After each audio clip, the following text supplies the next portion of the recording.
Asaf era el líder de uno de los coros levíticos de David. De hecho, compiló los salmos del 73 al 83, pero quizá no los escribió todos. En este salmo, Asaf, a través de su poesía y sabiduría, nos brinda una perspectiva única sobre cómo afrontar las contradicciones que a menudo nosotros encontramos en el mundo que nos rodea. Este salmo explora el conflicto que hay en el interior causado por el contraste entre la prosperidad de los malvados y las dificultades que enfrentan los justos. ¿Por qué parece que los que hacen el mal triunfan mientras los rectos sufren? Así que, hermano, acompáñanos mientras analizamos verso a verso este salmo y exploramos cómo la visión de Asaf cambió drásticamente cuando comprendió la verdadera naturaleza de la justicia de Dios y cómo las recompensas efímeras de los impíos se desvanecen en el momento de su muerte, ¿sí? Mientras que las riquezas que el pío tiene, ¿sí?, van a permanecer de manera eterna, ¿sí? Lo que parecía riqueza ahora es un desperdicio, y lo que parecía no valer la pena ahora perdura para siempre. Y vamos a dar lectura a este Salmo número 73 en su verso 1, que nos dice: ciertamente es bueno Dios para con Israel, para con los limpios de corazón. En cuanto a mí, casi se deslizaron mis pies, por poco resbalaron mis pasos, porque tuve envidia de los arrogantes, viendo la prosperidad de los impíos. En el primer verso el autor comienza, ¿no?, como afirmando la bondad de Dios hacia Israel y aquellos que poseen corazones que están alineados con Dios, ¿no? Esta apertura establece un tono de contraste entre la benevolencia de Dios y la naturaleza del corazón humano, ¿sí? El hecho de que Asaf haga hincapié en la bondad hacia Israel, ¿sí?, una nación considerada especial, ¿no?, sugiere lo que es un compromiso de Dios con este grupo específico, así tal cual lo hace con su familia, contigo y conmigo. El segundo verso introduce un cambio en el enfoque, ¿no?, ya que el salmista empieza a narrar lo que es una experiencia personal, lo que es una lucha interna. De hecho, podemos ver esa imagen de los pies casi resbalándose, ¿no?, ¿sí?, deslizándose a punto de resbalar, ¿no? Y esta es una metáfora que se puede interpretar como la lucha contra la tentación o la duda. Y esta lucha puede reflejar lo que es esa fragilidad humana, ¿no?, y la facilidad de podernos ver influenciado por agentes externos, ¿no? El tercer verso profundiza en el conflicto interno del hablante. Aquí el salmista admite haber sentido envidia ante la prosperidad de los arrogantes, de los impíos. Y esta envidia surge de la observación de que aparentemente quienes no siguen una vida que es recta están siendo recompensados en este mundo material, ¿no? Este sentimiento de envidia podría interpretarse como una expresión de confusión, ¿no?, y de frustración hasta cierto sentido que a veces siente una persona que es justa cuando se enfrenta a la injusticia aparente del mundo, ¿no? Y podrás decir: y Adán, ¿cómo puedo aplicar esos 3 versos a mi vida? Bueno, busca la bondad en medio de la adversidad, ¿sí? Al igual que Asaf menciona la bondad de Dios hacia Israel, nosotros debemos de entender que la bondad de Dios es a nuestra propia vida, ¿sí? Incluso cuando nosotros enfrentamos desafíos, tenemos que reconocer los momentos de apoyo y amor que recibimos de Dios y de las personas también, ¿sí? Tenemos que recordar ese apoyo inesperado durante una enfermedad, ¿no?, o la solidaridad que vimos de algunas personas, de nuestros familiares, de nuestros hermanos, ¿no?, y nos ayudaron a solventar ciertos gastos, ¿no?, como podría ser el alimento en algunas ocasiones si es que nos ha ido de la patada, ¿no?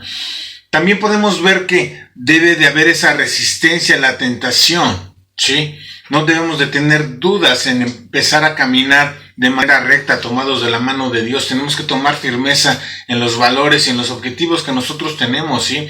Tenemos que evitar caer en decisiones que nos puedan alejar de lo que nosotros consideramos correcto, ¿no? Y esto puede ser una decisión ética en el trabajo, el coqueteo que te haga X o Y persona, ¿no? O que digas: yo quiero la lana, voy a poner un bar, no me importa si se emborrachan y se pierde la gente, ¿sí? Esto es algo que nosotros tenemos que tener muy muy claro. Tenemos que caminar de la mano de Dios. Aunque veamos que los demás prosperen haciendo las cosas mal, nosotros tenemos que mantenernos Nuestros ojos no tienen que estar puestos en el aquí, en el hoy, en el presente, en lo material, sino en lo eterno. Y esto es algo que nosotros tenemos que tener muy claro. No tenemos que tener envidia por nadie más. Nosotros debemos de ir en nuestro camino, estar enfocados, de estar organizados y planeados, trazándonos esos objetivos hasta alcanzar la meta, ¿sí? Pero no debemos dejar que absolutamente nada impida alejarnos, ¿sí?, de tomarnos de la mano de Dios, ¿sí?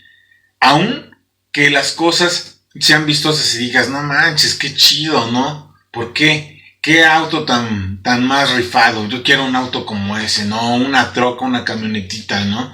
Dices, no está bien. El sentir envidia no está bien, ¿sí? Te puedes alegrar por las bendiciones que Dios da a otras personas, ¿no? Mucho más se hacen lo correcto o lo recto, ¿no? Y puedes decir, esos cuates hacen lo malo, ¿no? Pusieron su bar, emborrachan a la gente y tienen la lana o el billete, ¿no? Pusieron una vinatería y fluye el varo, ¿no? De manera constante, no tienen de nada de qué preocuparse en este mundo material, ¿no? Y a veces podemos caer en ese error, pero tenemos que poner un alto. No envidies las cosas, mucho más si es dinero que tú sabes que no proviene de la bendición de Dios, porque Dios nunca va a querer que tú hagas el mal a alguien más y tú estás recibiendo esa bendición o ese dinero. Nunca es así, ¿sí? Así que tengamos los pies bien puestos en la tierra, con los ojos al cielo, mirando la meta, siempre, siempre, hermano, ¿sí? Además, nuestros ojos tienen que estar en lo eterno. Ahorita me recuerdo mucho cuando Dios nos habla, ¿no? De aquel hombre que dice, ya junté un buen de lana, ya tengo mis graneros bien chidos y ahora sí voy a disfrutar de todo lo que generé, ¿no? Y la respuesta de Dios es clara, no, insensato, y supieras que hoy vienen por tu alma, ¿no? Realmente lo más importante, ¿sí?, es la salvación, ¿sí?, de tu alma. Es la salvación, el que puedas tener esa vida eterna en Cristo Jesús. Este caminar es pasajero, se va rapidísimo, ya te lo he dicho. Me acuerdo de momentos cuando tenía 6 años estando con mis amigos en la primaria jugando, ¿sí? Y es como si fuera ayer. Lo mismo te va a pasar a ti, joven, o tú que ya estás un poco más grande que yo, ¿sí? Puedes acordarte igual que yo de tiempos de atrás, añorarlos, decir, qué chido me la pasé, pero sabes que el tiempo es fugaz, se va rapidísimo, ¿sí? Así que tus ojos en lo eterno, siempre, siempre, ¿va?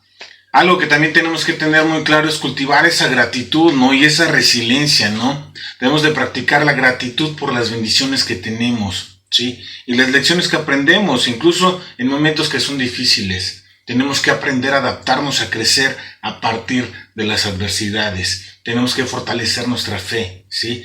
Y también de esa manera vamos a fortalecer nuestra resiliencia emocional, ¿sí?, y espiritual. Así que confía en Dios en todo tiempo.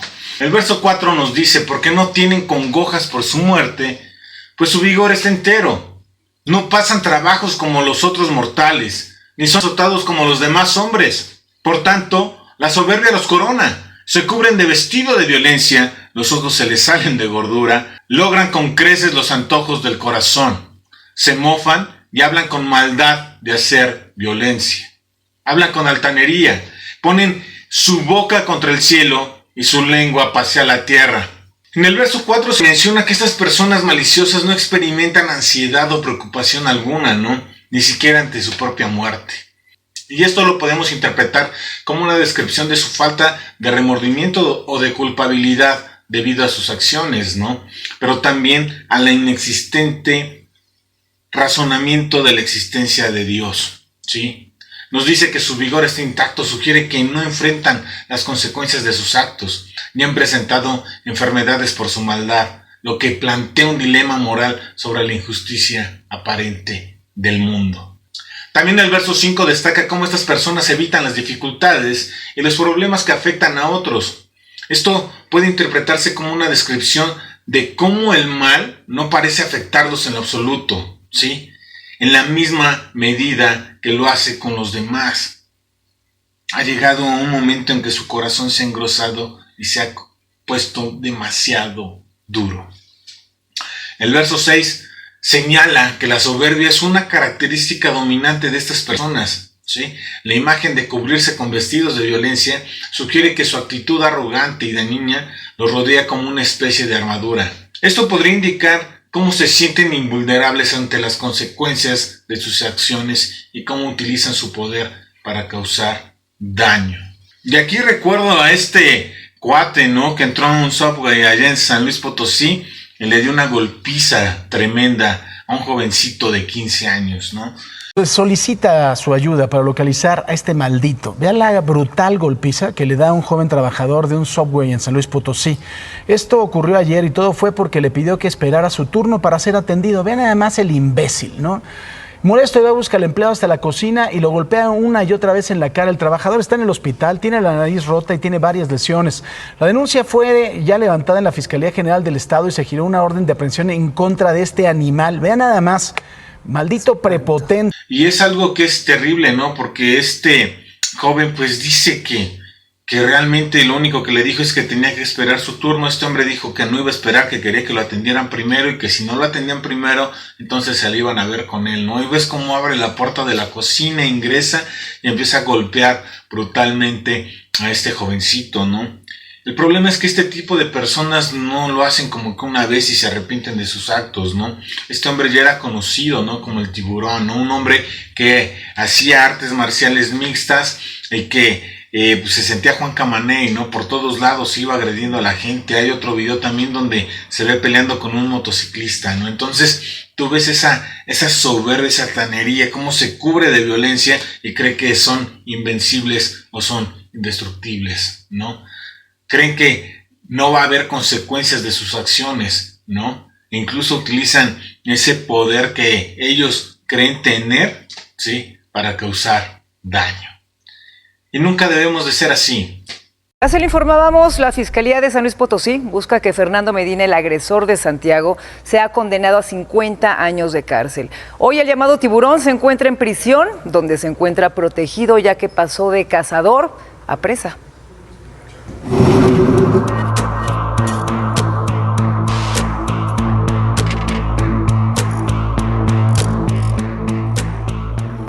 Está a mis espaldas la prisión estatal de San Luis Potosí, mejor conocida como La Pila, un lugar de 2000 malditos a donde anoche llegó Fernando Medina, autonombrado el Tiburón, y ha pasado la noche paradójicamente en un módulo de alta seguridad, no porque él represente un riesgo para los demás, sino porque los demás representan un riesgo para él, así que es necesario defender, proteger a un master bully de unos verdaderos demonios, porque ni siquiera aquí en el infierno el tiburón es querido.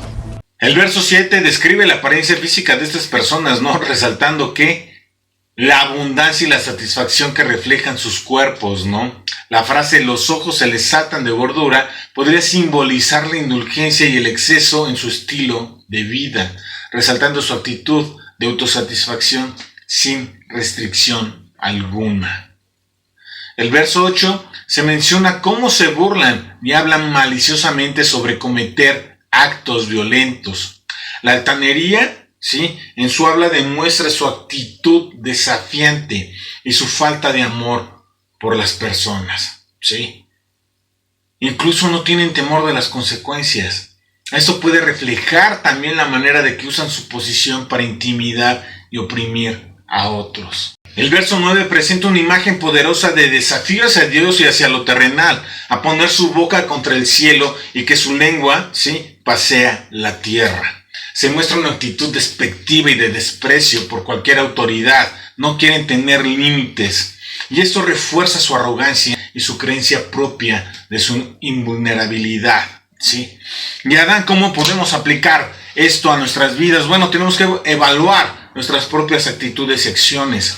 Tenemos que reflexionar sobre las actitudes y los comportamientos que tenemos. ¿Estás aprovechando tu posición, tus recursos para hacer el bien o estás perjudicando a otros? Tenemos que examinar cada uno de nuestros motivos, de nuestras motivaciones, y tenemos que considerar si estamos actuando con respecto hacia los demás. mucha atención en esto. También debemos de buscar la justicia y el bienestar. Si nosotros notamos situaciones injustas, ¿sí?, tenemos que buscar formas de abogar por la justicia. Esto puede implicar denunciar comportamientos que son perjudiciales o apoyar a quienes están luchando. Tu acción puede marcar la diferencia en la creación de un entorno que sea más equitativo y justo. También tenemos que evitar la complacencia y la arrogancia, ¿no? Esto creo que ya lo venimos viendo desde los proverbios, ¿no? Aprende de la descripción de la autocomplacencia de este pasaje y evita caer en la trampa de la satisfacción excesiva. El engorda, es clarísimo. Reflexiona, ¿sí?, también cuáles son las actitudes de las personas en este pasaje. Nosotros tenemos que reflexionar sobre nuestras propias actitudes y acciones y si estamos actuando con integridad, ¿sí? Y cómo es que yo voy a actuar de hoy en adelante. Pero también tenemos que fomentar esa resiliencia. Nosotros enfrentamos desafíos y dificultades, ¿sí? Todos lo hacen, todos enfrentan momentos difíciles en la vida y estas son oportunidades para crecer, para aprender y desarrollar una resiliencia espiritual y emocional. También tenemos que cuidar nuestras palabras y nuestras actitudes. Debemos de evitar caer en patrones de habla que sea arrogante o maliciosa. Siempre tenemos que cultivar la amabilidad y la compasión en cada interacción que nosotros tengamos con los demás. Tenemos que reconocer el poder que tienen nuestras palabras y que éstas pueden influir de manera positiva o negativa. Así que mucha atención a cómo hablas. Continuemos con el verso 10. Dice, por eso Dios hará volver a su pueblo aquí y aguas en abundancia serán extraídas para ellos. Y dicen, ¿cómo sabe Dios? ¿Y hay conocimiento en el Altísimo? He aquí estos impíos, sin ser turbados del mundo, alcanzaron riquezas. Verdaderamente en vano he limpiado mi corazón y lavado mis manos en inocencia, pues he sido azotado todo el día y castigado todas las mañanas. Y este verso 10, ¿no?, menciona la acción de Dios de traer a su pueblo de regreso y proporcionarles aguas en abundancia. Esto puede interpretarse, ¿no?, como una promesa de que a pesar de las apariencias actuales o por las circunstancias que estén pasando, ¿sí?, Dios eventualmente va a recompensar a los justos y va a proveer para ellos, ¿sí? De hecho, la mención de aguas en abundancia podría tener esa connotación de provisión y de renovación constante de parte de Dios, ¿sí? Le está diciendo al pueblo, espera, ¿sí?, va a pasar. El verso 11 presenta un cuestionamiento sobre la omnisciencia de Dios. Aquí algunas veces parecen expresar como que ese escepticismo, ¿no?, al preguntar ¿cómo puede Dios saber y entender todas las cosas? Este interrogante refleja la lucha humana por comprender la manera en que Dios opera en el mundo, ¿sí? Y puede surgir un deseo de entender las razones detrás, ¿sí?, de las aparentes desigualdades. Y tenemos que tener esto muy claro. El propósito de Dios en un inicio no fue el que el hombre, ¿sí?, padeciera estos efectos de la maldad. De hecho, son consecuencia de la desobediencia del hombre, del ignorar a Dios, de tener un rechazo constante hacia Él. Pero ahí es nuestra torpeza. Ahí es el momento en que nosotros podemos ver que realmente, pues, no suceden las cosas como nosotros queremos o nosotros deseamos, ¿sí? Pero tenemos que entender que Dios es un Dios que es justo y le ha de dar a cada uno lo que le corresponde. El verso 12 destaca la prosperidad de los impíos, quienes no parecen ser afectados por las dificultades y las turbulencias del mundo.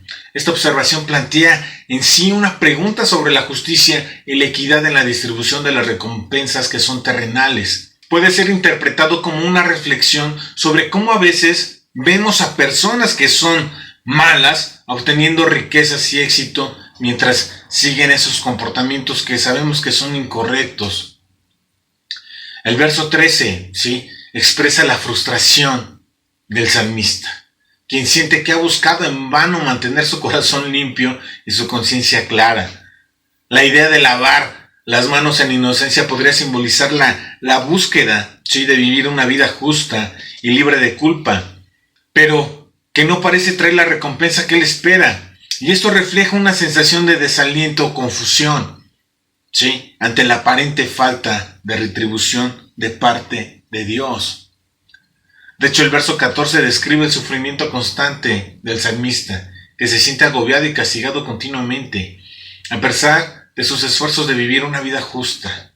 Y este sentimiento de desesperanza, ¿sí?, persiste en medio de la adversidad, ¿sí?, y puede resonar con quienes han experimentado dificultades a pesar de sus mejores intenciones.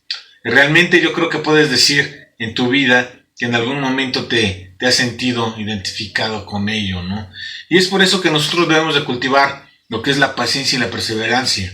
Si nosotros nos encontramos en momentos de dificultad o sientes que tus esfuerzos no están siendo recompensados, tenemos que recordar que la paciencia, ¿sí?, y la perseverancia son fundamentales. Debemos de mantener un enfoque en esos objetivos, en los eternos, y continuar trabajando hacia ellos, a pesar de los desafíos que nos presente la vida. Tenemos que buscar significado en medio de las dificultades. Si estamos pasando por esas dificultades, tenemos que ver cuál es el significado detrás de esos desafíos, ¿sí? Porque esta es una oportunidad para aprender, para crecer y desarrollarnos, ¿sí?, en Dios, ¿sí? También tenemos que mantener fe en la justicia de Dios. Aunque podamos sentirnos desalentados por la aparente falta de retribución divina, nosotros en estas situaciones y en estas dificultades tenemos que mantener un equilibrio en nuestra fe y confiar en la justicia de Dios. A Dios no se le pasa nada. Y también podemos nosotros apoyar a otros en sus luchas. Si notamos que están enfrentando las personas desafíos y luchas, ¿sí?, a pesar de los esfuerzos de hacer lo correcto, pues a veces una muestra de empatía y de solidaridad puede marcar la gran diferencia en la vida de alguien más, ¿sí? Busquemos apoyar con palabras, pero también con hechos. Sí que, hermano, realmente esta noche Dios nos ha enseñado muchas cosas. Hemos aprendido cómo pareciera que aquel hombre que es impío se enriquece, ¿sí?, le va muy bien en la vida, ¿sí? Y realmente la problemática que nosotros podemos encontrar en base al éxito, ¿sí?, en base al estar triunfando en esta vida, ¿sí?, es plantearnos la pregunta de si estamos caminando de una manera correcta o estoy caminando, ¿sí?, en mis propias fuerzas, en mi arrogancia, ¿sí?, en mi altivez, ¿sí? Y esto lo vas a notar muy fácil. Si tú eres de las personas que está de chismoso y criticando a los demás, es que tu corazón no está ordenado con Dios, ¿sí? Porque tienes esa actitud arrogante que vemos en este salmo y que dice Dios que lo va a condenar, ¿sí? Así que tengamos nosotros claro que no debe de haber esa actitud en lo absoluto, ¿sí? Y aunque prospera realmente el que hace el mal, porque va a prosperar, tú vas a ver cómo le va muy bien, ¿sí? Y puedes decir lo que yo gano en un año, ese cuate lo hace en un mes, ¿sí? Pues no es el modo correcto, porque incluso tienen sus consecuencias, ¿sí? El hurto, el robo, ¿sí?, pues tiene esas consecuencias de que alguien pues vaya a dar a la cárcel o incluso lo maten, ¿no? El distribuir pues cosas que no son legales, pues también acarrea ese tipo de acciones. Vas a ir preso, vas a ir a la cárcel, ¿no? Entonces, no anheles, no envidies las cosas del malo. Al contrario, pon tus ojos en Dios y espera en Él, que Él es justo. Y en el siguiente episodio, ¿sí?, nosotros vamos a poder ver cómo estas cosas materiales son efímeras y son un desperdicio, ¿sí? Mientras que las cosas que parecían inútiles, que eran un desperdicio, ahora tienen un valor que es eterno, ¿sí? Así que pon tu confianza en Dios, espera en Él y Él hará. Déjame invitarte a que te conectes el próximo sábado a mediodía con Familia Kids. Conecta a los más pequeñitos, ¿sí?, que estén en contacto con Dios y aprendan de Él, ¿sí? Si tú encaminas a tus hijos de pequeño, cuando sean jóvenes vas a batallar menos, ¿sí? Cuando sean adultos vas a tener contentamiento en tu corazón por su vida, ¿sí? Conéctalos, aprovecha el tiempo. Por la noche estamos llevando al estudio con nuestro hermano Francisco. Así que conéctate, aprovecha lo que Dios nos está dando. El domingo te esperamos con mucho gusto y con los brazos abiertos allá en Familia de Dios. Sí, te vamos a dejar la dirección. Sí, es más, te vamos a dejar un link aquí en la descripción para que des clic y puedas llegar como si nada allá a Familia de Dios.